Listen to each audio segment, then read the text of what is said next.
நம்ம ரீசெண்டாக கோயம்புத்தூர் போயிருந்தோம். அப்போ கருமாத்தம்பட்டி அவினாஷ் ரோட்டில் உள்ள காளியாவ தேவி மெஸ் தான் ட்ரை பண்ணியிருந்தோம். நாட்டுக்கோழி குழம்பு, அப்புறம் கொழுப்பு மிதக்க மிதக்க அவங்க அண்ணன் மட்டன் குழம்பு, பொரியல், ரசம், மாட்டு தயிர்னு சும்மா கலக்கியிருந்தாங்க. நம்ம சாப்பிட போனது பிரியாணி தான். ஆனால் ஈவினிங் 4 மணி ஆகிட்டதுனால நமக்கு கிடைச்சது ரைஸ் தான்.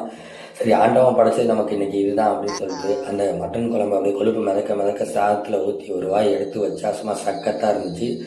சைடிஷாக நம்ம ஆர்டர் பண்ணது பார்த்தீங்கன்னா நல்லாம்பட்டி நாட்டுக்கோழி வறுவல் தான் ஆர்டர் பண்ணியிருந்தோம். அதை அவங்க கொண்டு வரும்போதே அந்த அராமிக்ஸ் சொல்லி அப்படியே நம்மளை அப்படியே ஒரு மாதிரி பண்ணிடுச்சிங்க. அதை வார்த்தையால் சொல்ல முடியாது, அந்த அளவுக்கு அல்ட்டியான டேஸ்ட்டு. அதில் நம்ம மிளகாலாம் பிச்சு போட்டு வறுத்து டடா சாப்பிடவே சும்மா சக்கத்தாக இருந்துச்சு. மறந்துடாமல் நீங்கள் அவினாசி ரோடு கருமத்தம்பட்டி கோயம்புத்தூர் சைடு போனீங்கன்னா இதை ட்ரை பண்ணி பாருங்கள்.